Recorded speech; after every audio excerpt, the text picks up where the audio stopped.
living in the city is amazing. Yeah. And I feel like I'm spoiled here too, because it's like living in the city, but I come right off the highway, pull right in here. Yeah. It's such a cheat code. Because we're like right on the And you have cusp parking is like right there. Greatest bar, right across the street. Yeah. Yeah, it's amazing. And I actually came to the I've been so congested lately. I think it's like it's winter. It's tough. Yeah. How do you deal with that, with the lack of vitamin D? Do you supplement? Oh my God. I don't. I try to get outside every day. Yeah. But I don't know. I feel like, I don't know. John catches like every cold in the world, and I don't. I swear it's just like a healthy mind. It's a vibrational thing. It really is. is. So crazy. And like, I get sick, a couple times a year, but like, John will catch everything that like the boys bring home, and he will honestly get like mad at me. And I'm like, I'm fine, but I'm just like, I don't know. That's Move hilarious. your body, get outside, eat vegetables, drink water. And we're recording. That is a beautiful start. Well, there's my recommendation. Beautiful start. I love it. No, that's a great point to start on in terms of you feel like you just don't get sick. I really don't. And when I do get sick, I feel like that is like the fifth red flag that has come up, that my body is finally like, hello, Yeah. you've got to do something different. And I probably had a million warning signs before it. Right. You know what I mean? No, I typically don't get sick. I love that. I like don't get sick, but I feel like, why am I forgetting the word? Allergies. Allergies have been kicking my ass a little bit this year. And I feel like it's because I move around a decent amount too. But I honestly haven't been sick in a couple of years. And like it really has started with me just saying that I don't get sick. I feel like it's that kind of mindset. Both of my brothers came home from school, not COVID because they got tested, but they were sick with something. Yeah. Didn't touch me. Didn't touch me. See, I know. I feel like it's just in general, if you're taking good care of yourself, that like maybe you're those viruses and things are like entering and exiting your body. It's just I just feel like they're not taking a hold of you because you're doing XYZ. Yes. To kind of keep it at bay. And between John and I, we're kind of like proof right there. It's like that daily movement, taking time to get outside, making sure you drink enough water.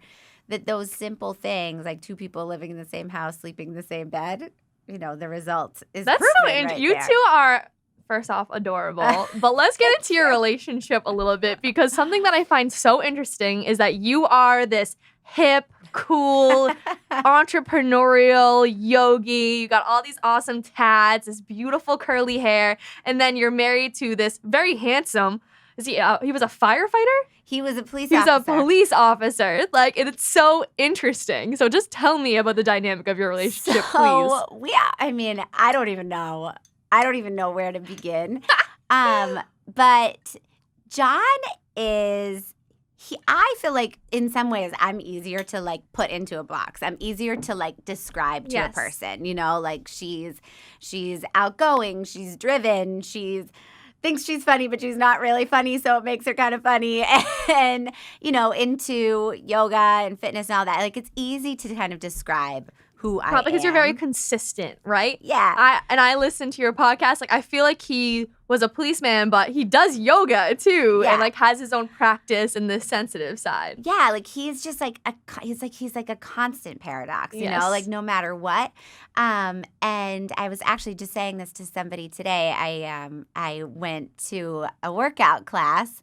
Have you ever been to Sweat Fix? No. In Wakefield. You're a Wakefield girl, right? I don't spend very much time there anymore. Yeah, not anymore. But I went to Sweat Fix. I ran into a girl who I know from Stoneham, and she grew up with John.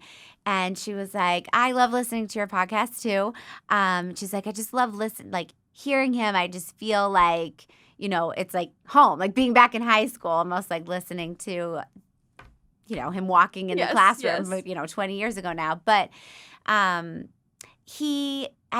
was like, it's almost like the second you think you know John, you find out something new about him. He's just like truly, truly a layered person. And sometimes if you listen to our podcast, sometimes it's like you'll hear from him. It's almost like he doesn't quite know where he even fits in the world.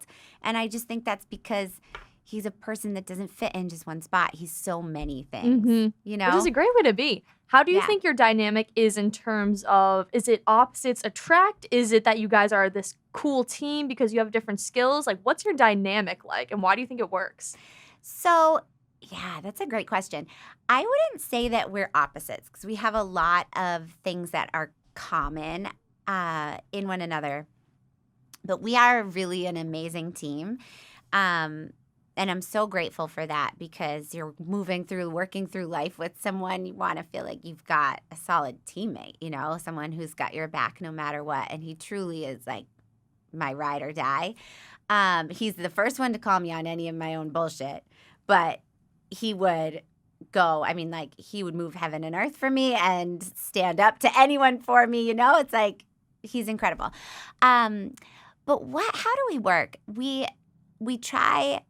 are committed to understanding where the other person is coming from.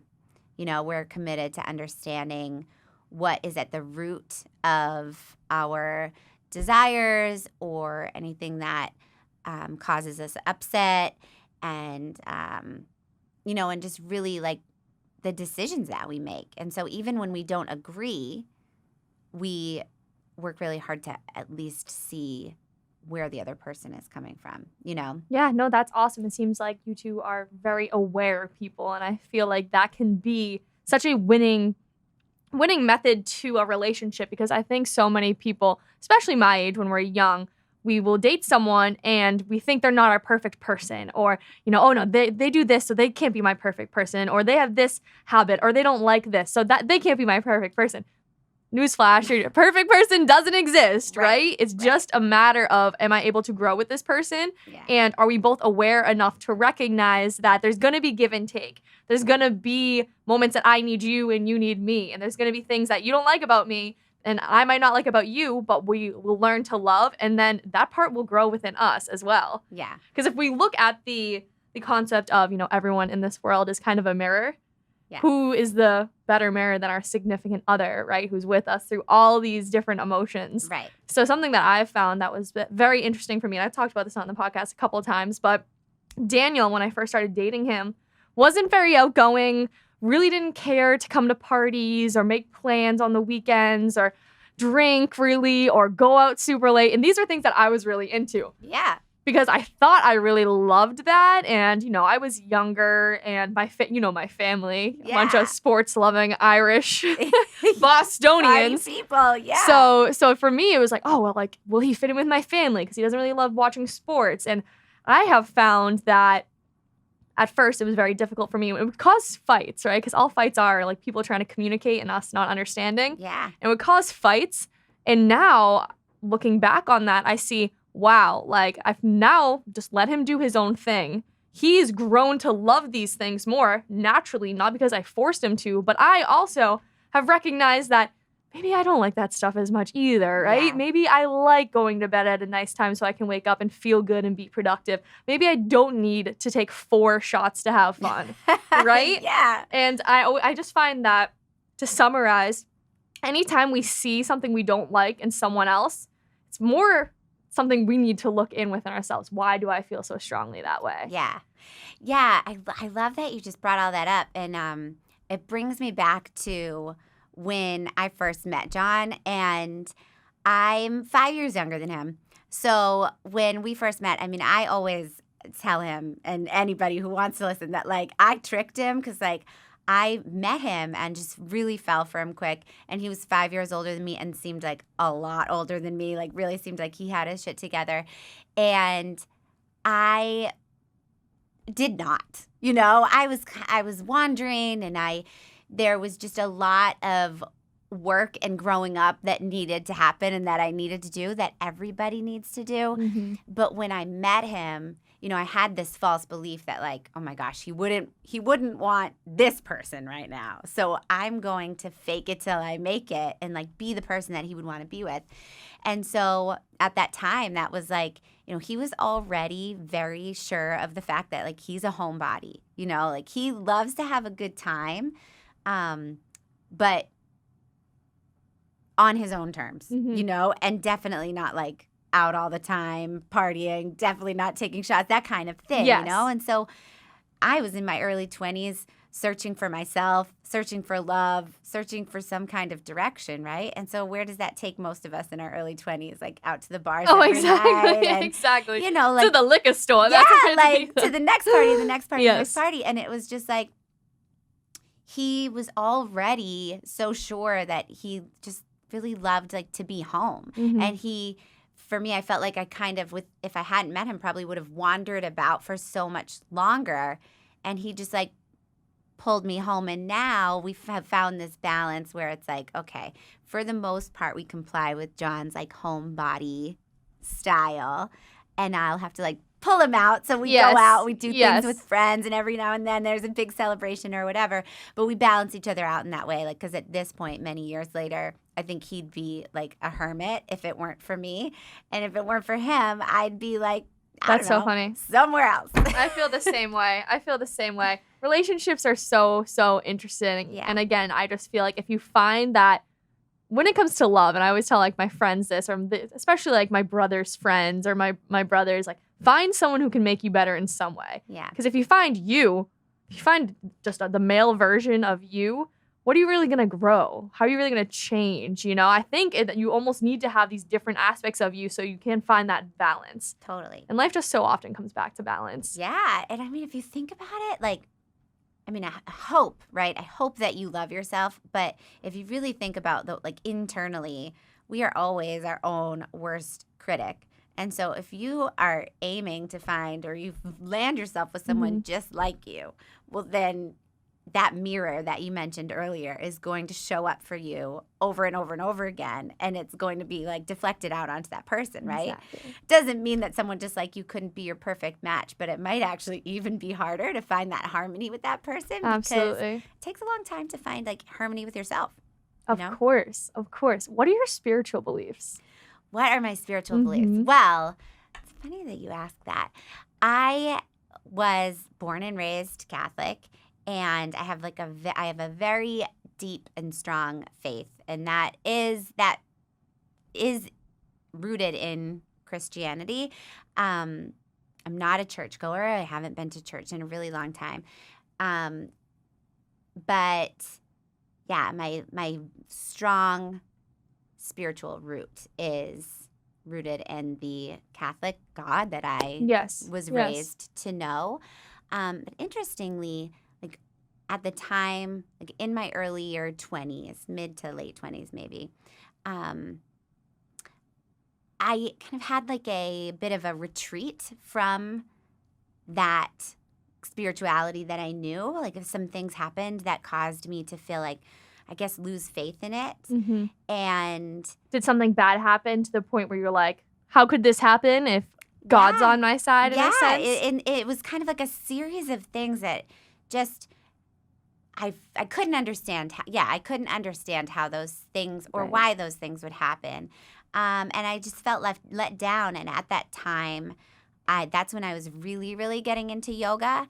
And so I really kind of replaced my spirituality that was so dependent on, the Catholic faith that I was raised in, and I kind of replaced it with the practice of yoga. And so I almost, for a period of time, abandoned my faith of origin and replaced it with the practice of yoga. And then I remember when going through my yoga teacher training, we were actually in a conversation about spirituality and faith. And one of the girls that was going through the training with me was expressing her like devout Catholicism. And I just, in a conversation was like, I used to feel that way, but now I felt really let down by, the God that I was raised to believe in. And so now I just feel like I have to depend on myself. And it went into an interesting conversation, but I remember that so clearly. And now this is years later, and I have really strengthened and deepened my yoga practice through all those years. And that is a huge piece of who I am and where I find my spiritual center. But I've really gone back to that God that I was raised to know. I have a new understanding, of all those things. So it's almost through that deviation from that I was able to go back and find and have this new relationship. And now I think to myself, like, oh my gosh, you poor thing. The moment that I said, I feel like I need to depend on myself rather than something that is greater than me, greater than all of us, it doesn't matter who or what that looks like for you, but it's really lonely and hard to go through life thinking that you're the only person, that you're the greatest thing you can depend on, Oh, God, yeah. So I think about that period of time. I'm like, you're going to be screwed. Yeah. Yes. Yeah. So it's funny that you asked that, because it's actually been like at the center of my mind. And so I think in some ways a little bit of like a little bit of a spiritual gypsy, which I think is really cool. I think a lot of people have taken to, kind of defining what faith and spirituality means to them rather than just subscribing to what it looks like or should look like in a textbook. Exactly. And that's been my struggle with religion now, because I didn't grow up with any strict religion at all.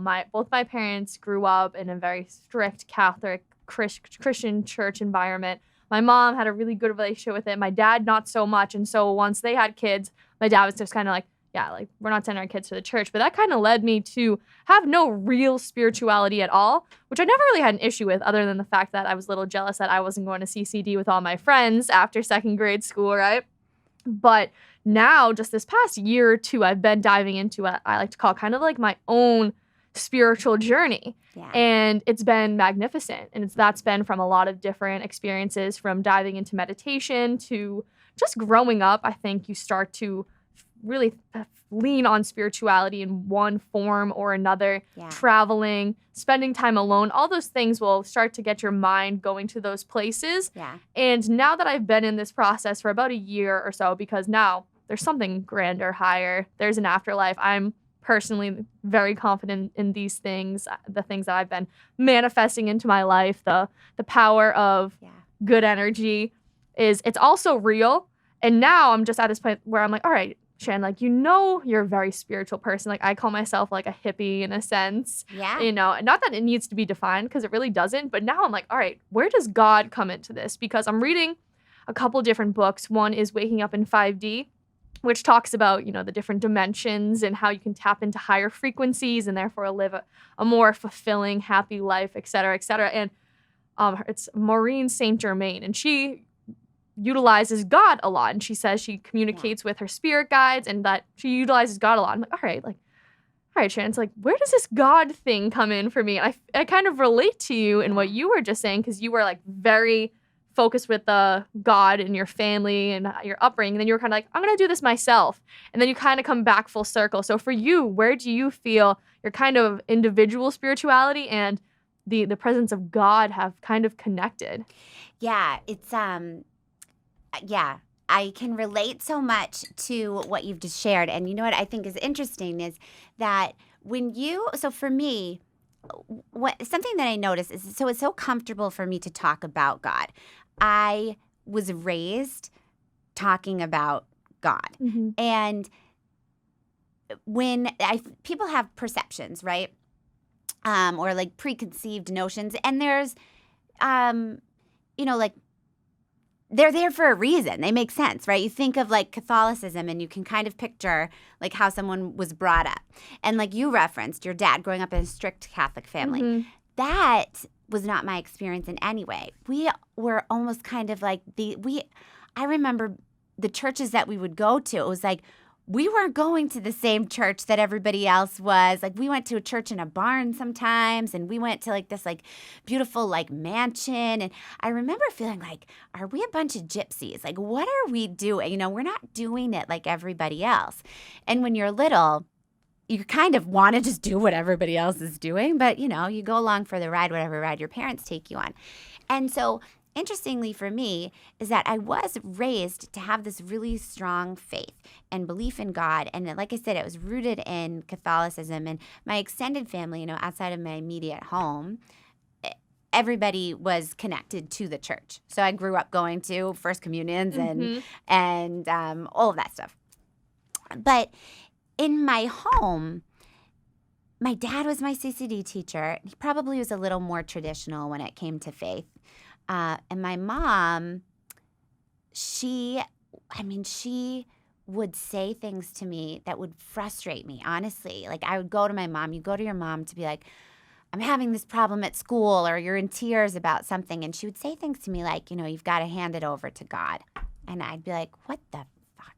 Like sometimes I just, can you give me a hug? Or, she hugged me. But like, yes. Can you give me an answer or something? But like, now I look back, I'm like, wow, like what a powerful thing to start to say to somebody and start to just to bring me up that way, to teach me that there's so much strength in surrendering and into believing that there's this higher power.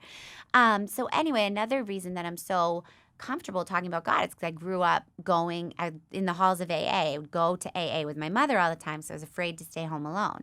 And in AA, they talk about God all the time. And not everybody that's there is Catholic. So while I was raised to see God as depicted in the Bible, I also was raised with this broader, this different perspective. So there was nothing strict and conventional about it. Right. Do you know what I mean? Yes. So that was interesting to me. And then when I abandoned it and went off to kind of search on my own, that was like my experience. Everything had been, what I was taught and what was given to me. But I still had like this strong foundation, this root, this understanding, this place to go back to if I needed to. It's like I always knew I could, So even in that time where I kind of deviated and maybe my belief wasn't as strong, yes, I knew it was there. That is a gift that my parents and my grandmother gave to me by raising me in that way. That was always like an invitation to rely on and to talk about God. So to kind of answer your question now, I've come back. I just feel really comfortable and centered where I'm at with just this greater collection of experiences and beliefs and studies behind me that I just feel really connected to this higher power that doesn't maybe look like anybody else's, But now I have kids, and I went to my mom and I was like, how did you do this? Like, how did you raise us in a way that we had this really strong foundation and belief, but we also, none of that strict Catholicism showed up. And like, we were raised to always be really accepting. Like, one of the reasons I deviated from my faith in the Catholic Church is like not being able to understand how my religion would then make me not believe in gay marriage, or be accepting of anybody's chosen lifestyle. Of course. Or chosen lifestyle isn't even the right word, accepting of the way that humans are created and the way that they live and that they love. And so I asked my mom that because I was like, how did you do it? How did I never know not to be accepting of everybody? Like how did we study some of it and not all of it? Because it's a lot. It's more than just gay. It's also divorces and my parents are divorced. Yes, exactly. So what did your mom say to that? God, she's so great with words and she's really so wise. But she basically, not as beautifully said as her. It's just like awareness and conversation, and so she said, that there were things that she didn't allow me to do either, because for a lot of parents, faith in the Catholic Church and the systems were weakened because of some horrific things that have happened, so as, some retreats and sleepaway things, like I wasn't able to do because the confidence wasn't there that I would be safe there, and that at the time wasn't relayed to me as the reason. But now I understand that that's exactly why, something. So it was kind of picking and choosing and really teaching what she said. She was teaching us about God. She was not teaching us necessarily the Christianity as a whole. And I feel like that's the difference, at least from my mindset, of religion and spirituality. Mm-hmm. I think spirituality is everyone's individual relationship with God or the universe or their spirit guides or whatever they believe in. Yeah. Religion, I feel like, has too many rules. I pictured it as this book with what you can and can't do, and this is how this happens and this is how it doesn't happen. Yeah. It's just too strict for me to connect with and relate to. So, but it's like I said, it's been very interesting because now I'm on this spiritual journey myself, and it's kind of like, all right, like where do I get these answers? And it's just a matter of asking questions and hearing other people's opinions, but then also experiences, because the majority of my spirituality has come from either meditation or just life experiences. Yeah. Which I feel like is almost the best way to do it from my bias experience, is to really just apply, right? Because even as a kid, you can be taught these things and you can be told to hand it over to God, but it's a matter of experiencing things and being in those moments where you're like, okay, this is actually where I need to release control. Yeah, and it's so interesting because, no matter what, I think we all end up finding the relationship and, the spirituality maybe that's meant for us. Yeah. Because not everyone, and especially not everyone your age, was raised really without a true connection to any form of religion or spirituality, and then by choice is out seeking it and finding the understanding of your choice, the understanding that means something to you. So that's really cool and that's really unique. I wonder if you know that, Yes and no. I'm finding a way to really attract more of those kinds of people into my life. So I'm really choosing to surround myself with people who are, seeking a grander awareness, who are seeking more answers from life, but also presence at the same time. So, and I'm by no means an expert in this realm. This is just something that I'm very open and honest about. And I have said this to a couple people now. It's been the coolest thing that I've been tapping into the past, probably my entire life. Yeah. Just like realizing like, oh, wow, like I have a purpose and like I'm meant to change the world and I can do anything. And the power of my mindset and the belief in myself, because belief in the universe and God or whatever you want to believe in is belief in yourself. It all comes down to self-love. Yeah. Because the power of that, and that can be interpreted as well to God loves you so you can have self-love, et cetera, et cetera. And I've just been feeling just new levels of excitement and happiness and love for life. And that's coming from my spirituality, which has really come a lot from, again, experiences, but a lot from meditation as well. Yeah, that's beautiful. And it's that recognition that you have gifts that you are meant to share is the recognition of a higher power. Yes. Because it's really recognizing that the creator, whoever you see that creator universal power to be, instilled in you something that's meant to be shared, something that is meant to change and heal the world.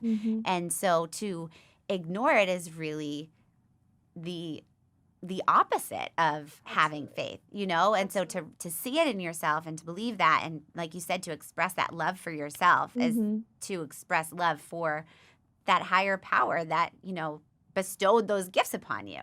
Absolutely. And it can be, sometimes I think that society wants us to shrink down or hide our gifts or not be so boastful or share who we are in these really excited ways or whatever is authentic to you.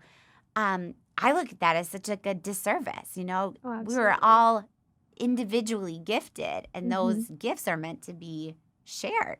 And that's what's so interesting about the world right now, too, because I think we went through this really strange phase, specifically during COVID, obviously, where it was really hard for people to express their own opinions. It was really, really hard. And it's kind of like this has been building up for a couple of years now, where there's a lot of conforming going on. Look at political beliefs. It's really, you go in a room, no one talks about what they believe because it's either people really believe, it feels dangerous, and people believe that something's right and something's wrong. Yes. People aren't willing to listen. But now, at least I'm experiencing this, I feel as though it's like this post-cancel culture where people are kind of like, no, we want people to be authentic. We want to hear people's opinions, and we need to listen to other people's opinions because that's what the human experience is. Yeah. You know, just because I think one way or believe one way doesn't mean the way someone else thinks is right or wrong. It's just their perception. Right. And based on their life experience, it's entirely warranted. Yeah. So I believe that what we're meant to do on this planet on a person-to-person level is to learn from each other, is to grow together despite our different beliefs and actually adapt some of other people's beliefs as well, just to at least take into consideration. And that's been a great way for me to grow as well. Yeah. Yeah. And I think, with that, if we could be more inclined to say, tell me why you believe that, than to say, let me tell you why you're wrong, or let me tell you what I believe.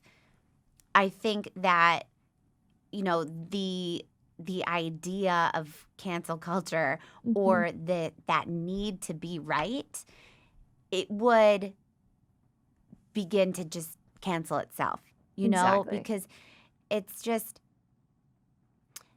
nobody has all of the answers. Right. And nobody is right all the time. And it was kind of I still think we're kind of in there that it's for like sure.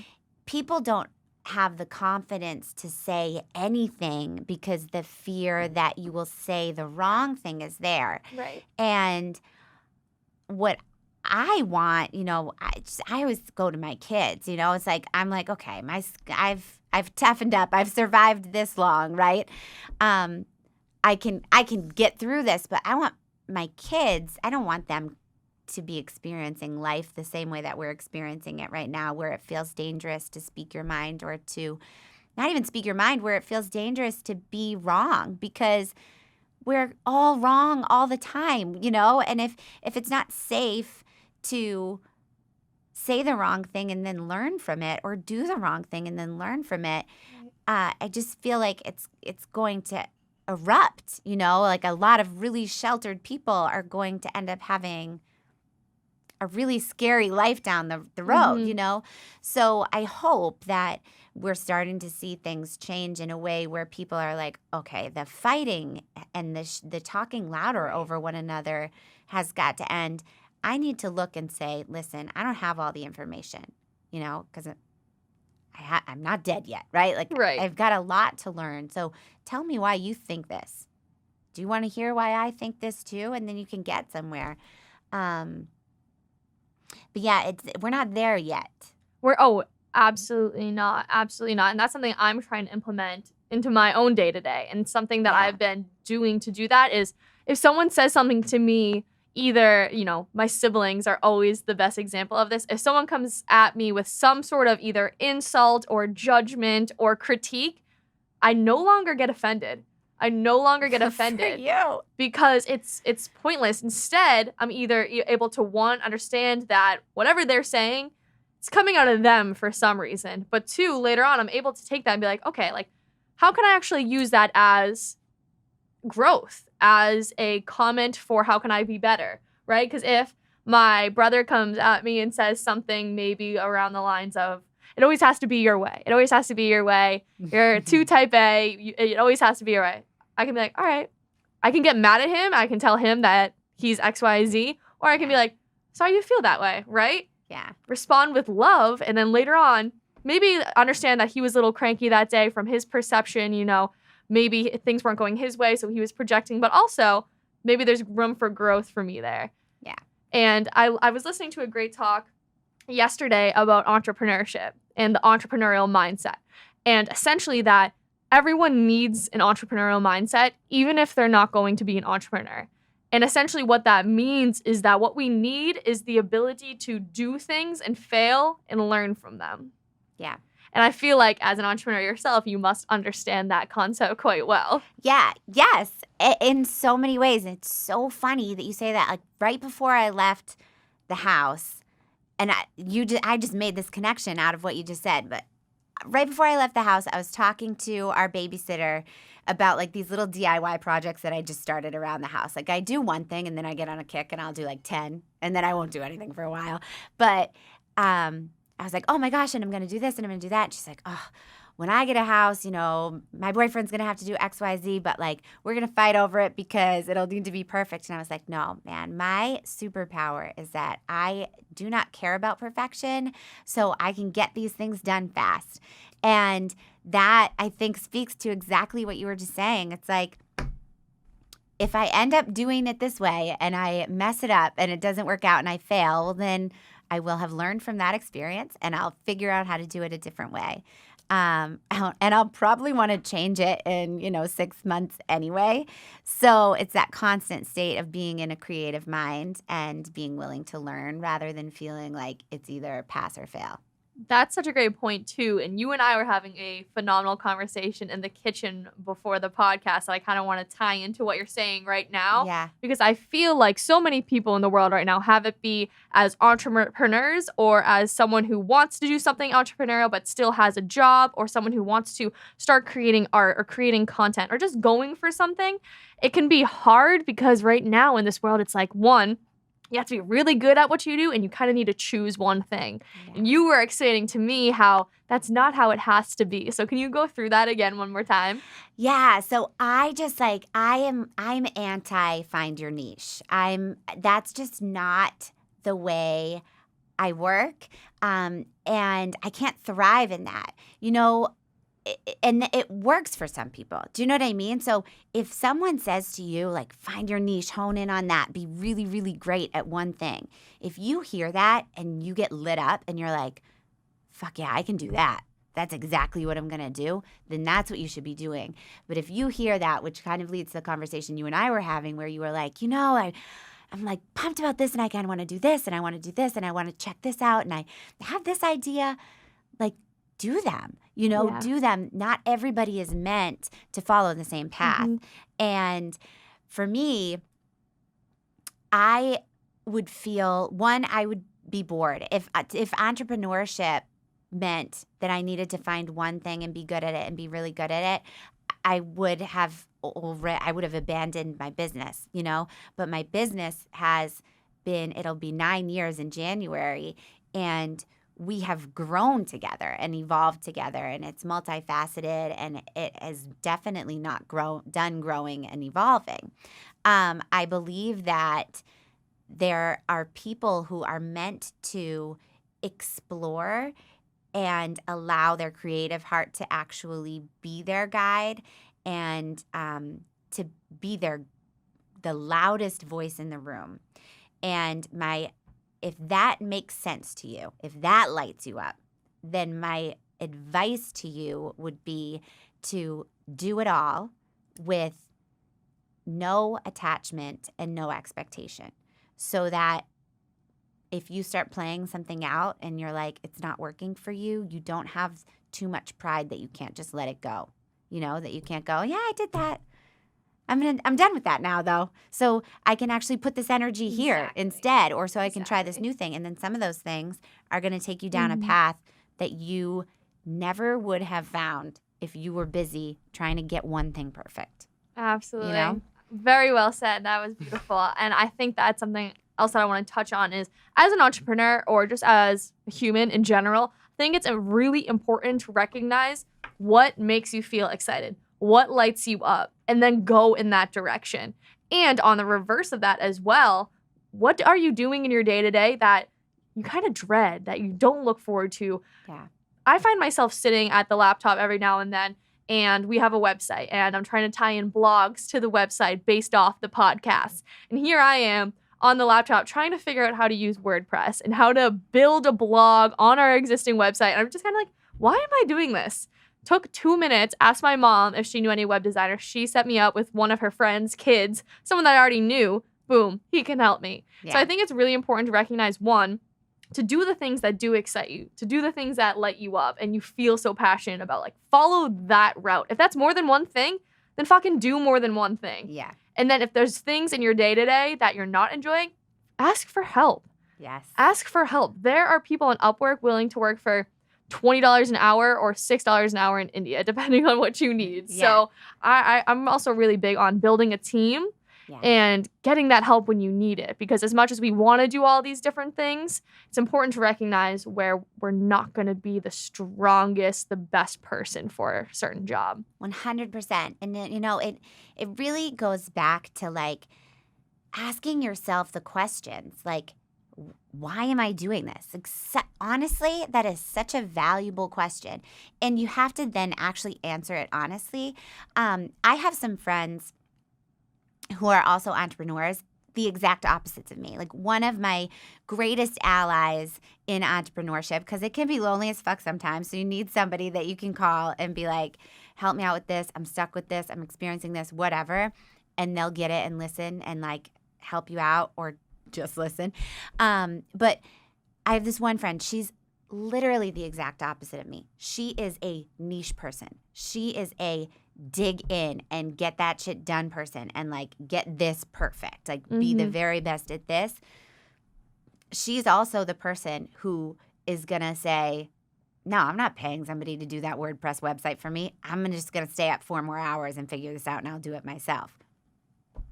For me, I would drown in that. I need to be like, I need to feel like I'm working on purpose. I need to feel like actually my talents are serving what I'm doing. And so there are things that, like, I would spend hours staring at something and be like, it doesn't light me up. It doesn't excite me. I'm not, and then nothing good comes out of it, Okay. So like you said, having a team, like she's my Shay. Her name is Shay. She is our operations manager, and that's not even, like, a good enough title for what she does. It's like anything that I would just be stuck and not thriving in, she's handling that because she has that's her talent, is, like, literally crossing things off of a list and being more analytical and organized in that way. And so to build the team that supports you in serving your talents the best. Do you know what I mean? Right. Like, we're all different, but asking yourself that question. Because when my friend says, why am I doing this? Like, she doesn't want to be building this site or whatever. She's like, I'm doing this because it's going to save me money and I can do it. And if I say, why am I doing this? And I can't find a good answer. Right. It's going to save me time. And then my time is what makes me money. Exactly. That's how you need to see it. That's how you need to see it, because if I'm spending 2 hours working on a website doing things that could probably be done in 20 minutes, right, when I could be creating content, reaching out to more people, building the team. Right. You got to recognize how valuable your own time is. Yes. For sure. Yes. And something I want to touch on as well is your company, your brand, and the Energy Barre empire. The most wonderful hot yoga I've ever experienced in my entire life. Oh, thank you. I love it there so much. Talk a little bit how you got into really yoga in general. All right. So, and where you've taken it since then. So I love this story. It was a fitness studio first. We were a fitness studio first. And I had been working in fitness and teaching bar style fitness. I was really, really involved in the studio that I was working for and loved it. And then my time there expired. It just wasn't the right place for me to be anymore. It wasn't aligned with how I wanted to represent myself within the business or how I wanted to support people, really, was what it came down to. And so my friend looked at me and was like, well, if you're not feeling like you belong there anymore or that you're not aligned with the way it's being done there, why don't you just do it yourself? And that I literally was like, okay. I mean, we were about to get married. We were like a few months out from getting married. And I was like, I could do that. And she actually was gracious enough to say, start out of my dance studio. Here's our schedule. Here's when we don't have classes. You can just start running your own classes here. So there were a few months before, I think maybe it was like 3 months from like the time that I was like, she said that to me and I was like, I guess I will do that. And then when we actually opened, and at the time, because I wasn't feeling really connected to the place where I was teaching anymore, I started doing a lot more yoga. And there was a sign on the door of the yoga studio that I would go to that said, please be mindful of the energy that you bring into this space.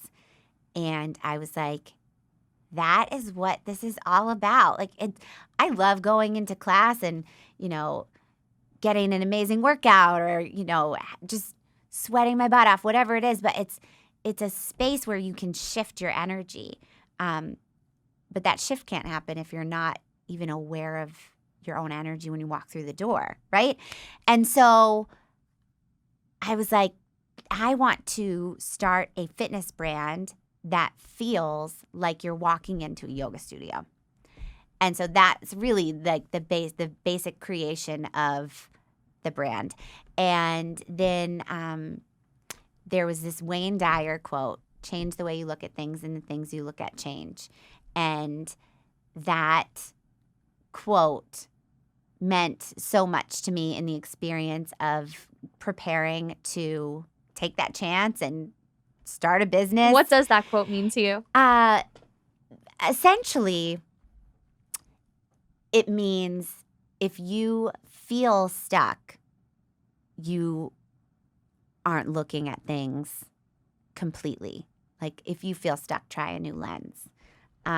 Or it translates into so many things. But at the time, in the beginning there, it was like, if you feel stuck, try a new lens. Because it felt like it was like, am I going to give up teaching now? Because I just don't feel emotionally aligned here anymore.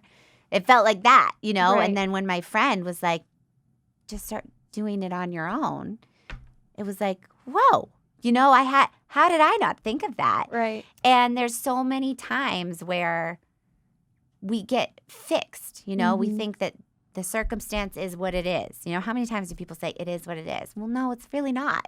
It's actually 500 different things. It's a million different things. And what do you want it to be? Exactly. And so that was that. That was the creation of it. And then I remember, I was working a full-time job at the time, and I was like sitting there in a training in a desk that kind of looked like this. I was like doodling out names, like, what do I want to call this place?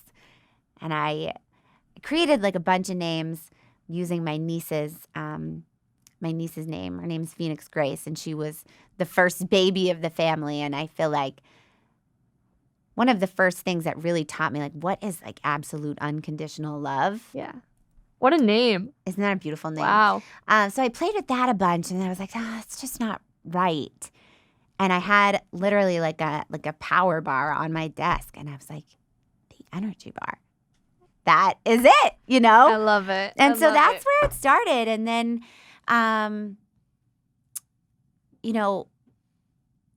it going back to the idea of like you do one thing and you do it well. The girl that I worked for is so great. She's so great at what she does, and she taught me a lot, and I had a great experience while working there until it was just not right for me anymore.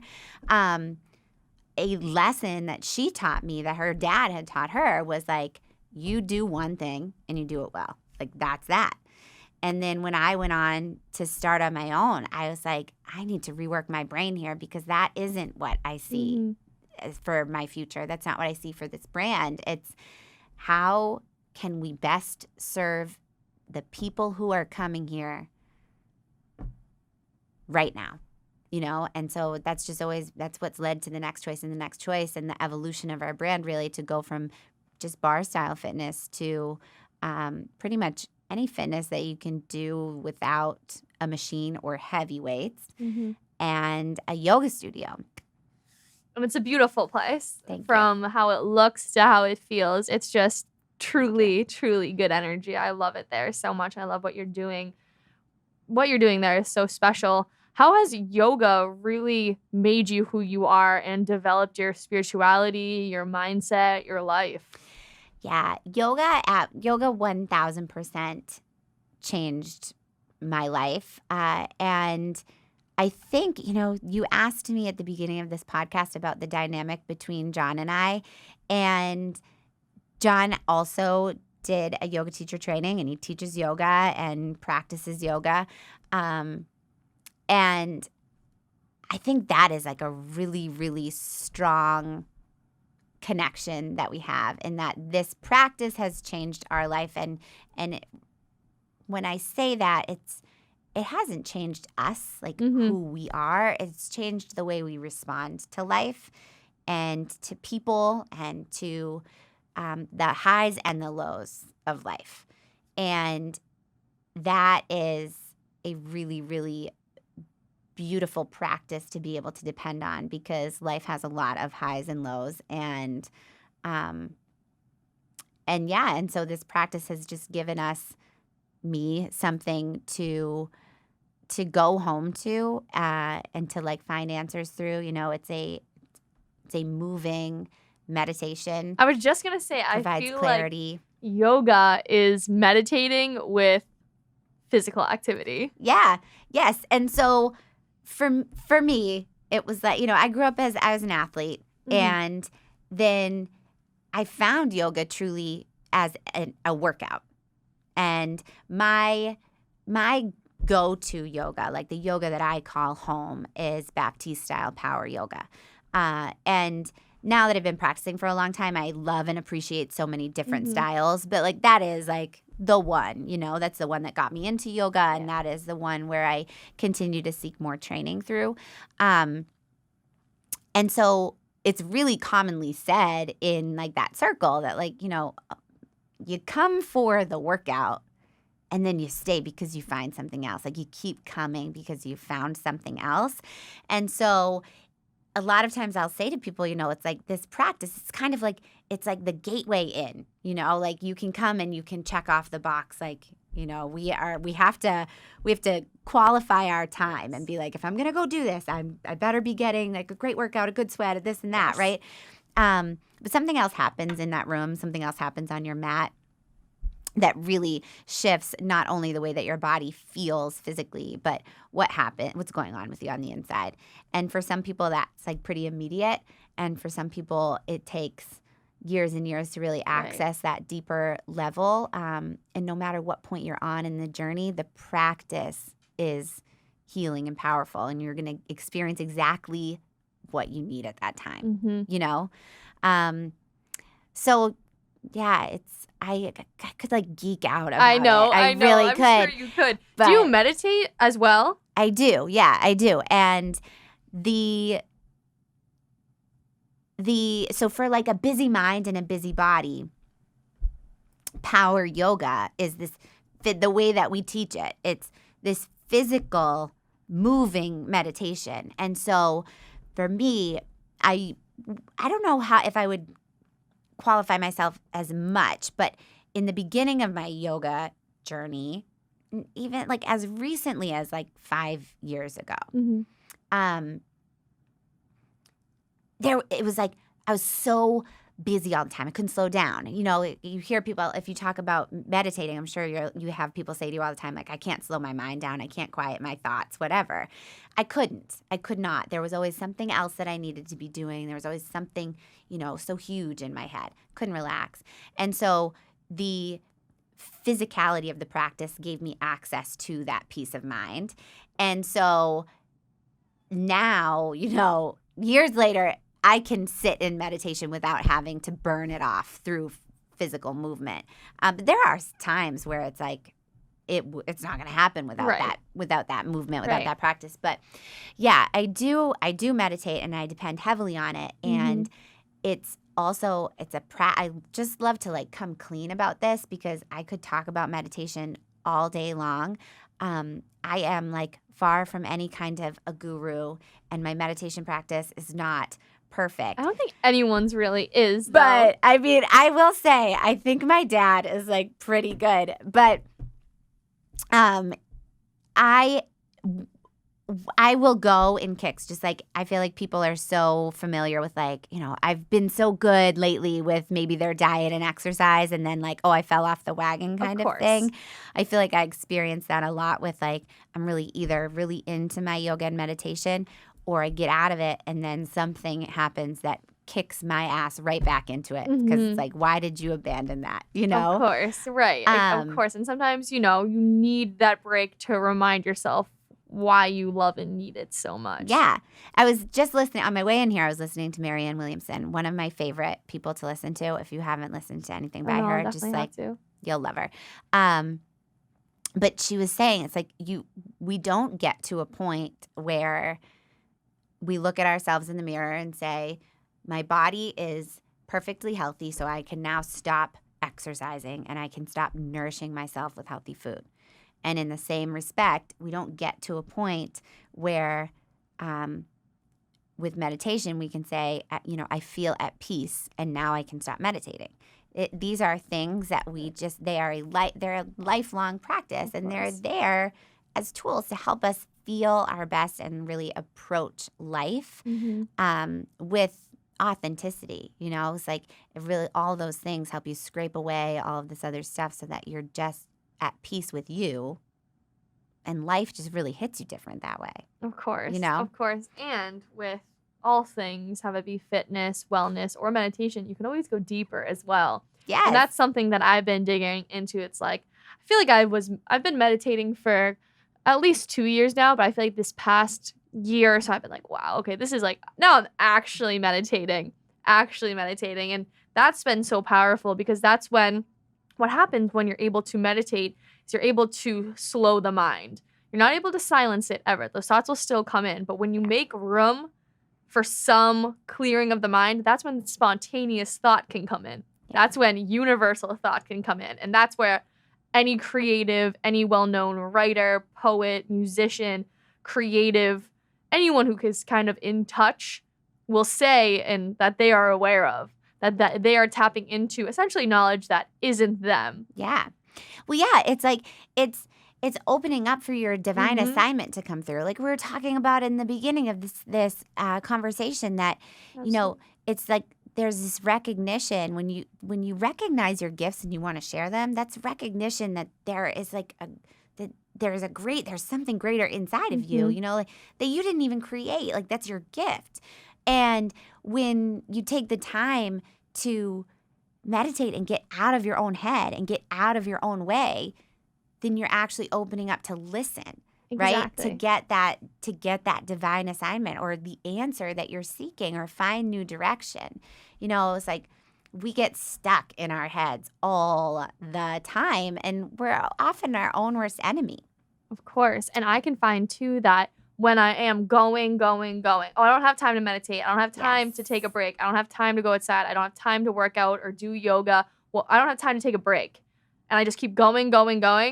I find my thoughts are going, and I'm not really getting anything that great done either. That's been a huge thing for me. Let me step back so I can therefore actually attack what needs to be attacked, what my real priorities are, what my real purpose is. Yeah. And that's been a huge benefit of meditation for me. Yeah. Yeah, it's so amazing, and it's just so amazing that you've found that, and you're really honing in and harnessing that power now, at this point in your journey of entrepreneurship, this point in developing who you are, because that certainly wasn't my experience.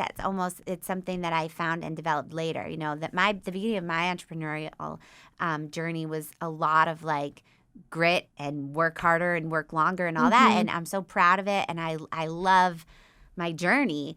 But when I found these practices and really actually began to depend on them, that there's a lot that can happen. It's not the absence of hard work, but there's a lot that can happen that's really turning on like the allowance of creativity to flow and abundance to follow, and for you to really just find, the direction that is meant for you right now. And so developing that trust is something that can be hard too, because you look around. I feel like we were kind of talking about this was our kitchen conversation. You look around and you're like, damn, and social media provides this window where you can see other people's success or what they want to present as their success. Right. And you can be like, oh, Jesus, like, do I need to be working harder? Am I not doing enough? And if you get into that mindset, well, then there's no time for meditation, because you'd be opening the computer. Exactly. And this past couple years with owning a business throughout COVID, I mean, it's been really, really hard. And so I definitely defaulted back into the like, I just got to like put my head down and work and work and work and work. And I finally picked my head up. And this is pretty recently, finally picked my head up and was like, whoa, like I could work from the moment I wake up till the moment I fall asleep at my computer. But if I'm not taking the time to get on my mat and to meditate and even just like to get outside and get fresh air, go for a walk or do something recreational, then what is the point even? And nothing's flowing. It's all forcing. You know, it's all like, I got to work, I got to work, I got to work.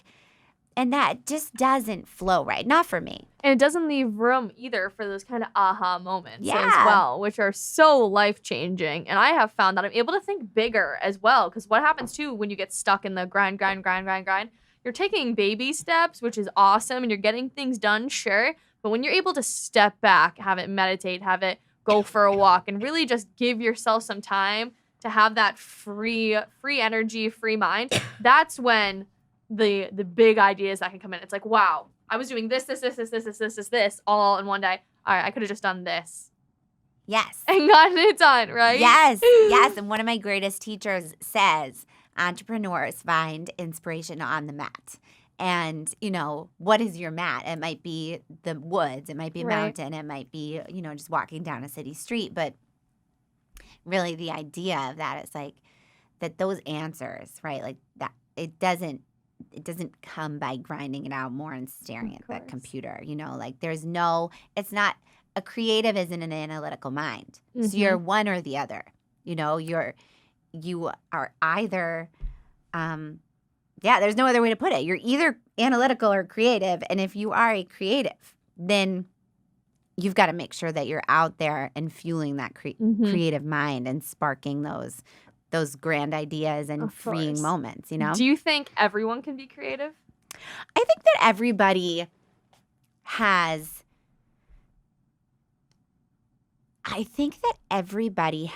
gifts. Yes. I think that everybody has a form of or multiple forms of like divine assignments, like their purpose, like what they truly are meant to do, to share with the world that's going to make the world a better place.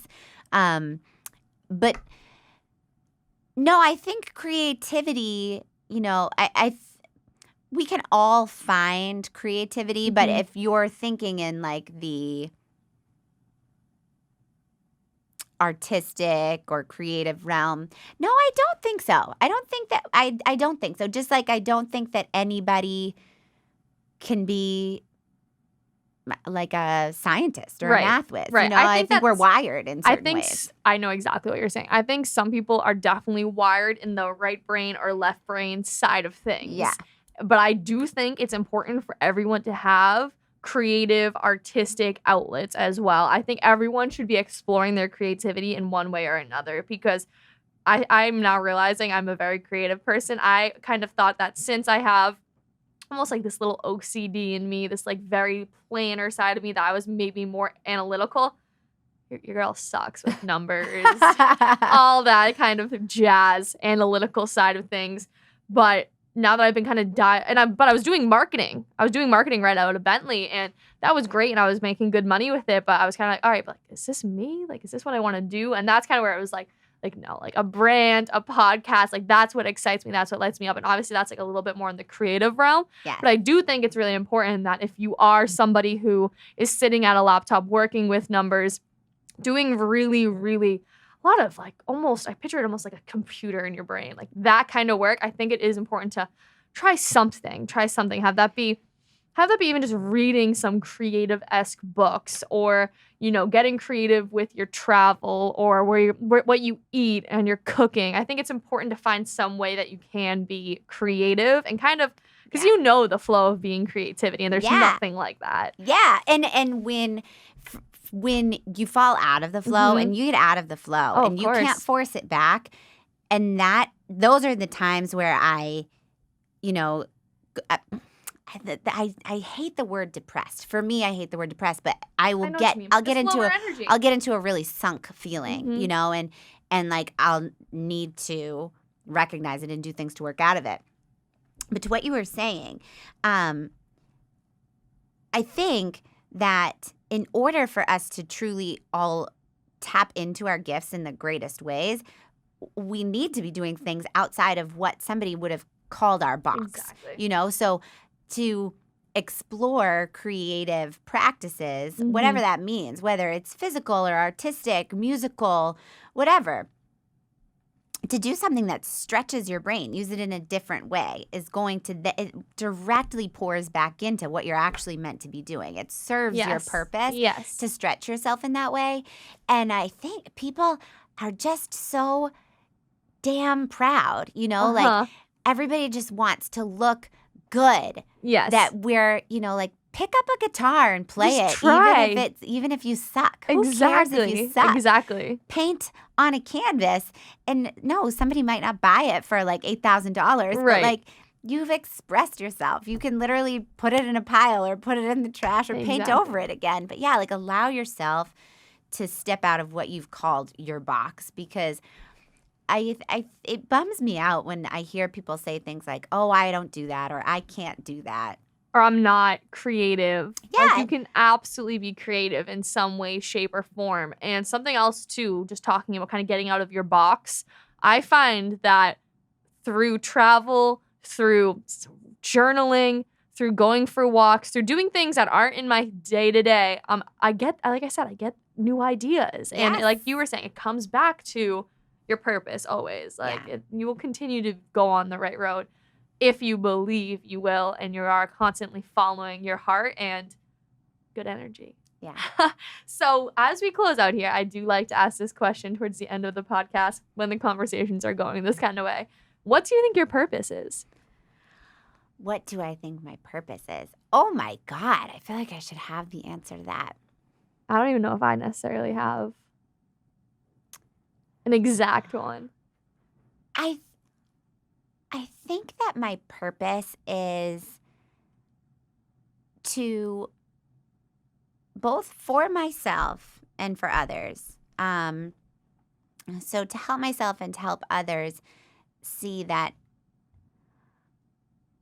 our authenticity can only appear when we stop trying to be somebody else, right? And so that when everything that we're doing is to take care of who we are, so that we can actually bring ourselves into the world, you know, rather than seeking exterior like motivations like that don't belong to us. Like, so to truly, you know, comes into this like self-love, but through the mind and through the physical body and through movement of the body and in the language that we use to speak about ourselves and others, to really allow ourselves to be like the expression of who we really are, rather than you know, the creation of maybe some different kind of ideal. I love it. Beautiful, beautiful. I've loved talking to you. I've loved this too. I could stay here all day. This has been so fantastic. I really, really appreciate your time. I know that you will continue to do amazing things, and I really look forward to working with you in the future more and more, connecting our brands together and just connecting our conversations as well. So again, thank you. Much love for you, my girl. Thank you love for having me on here. I loved it.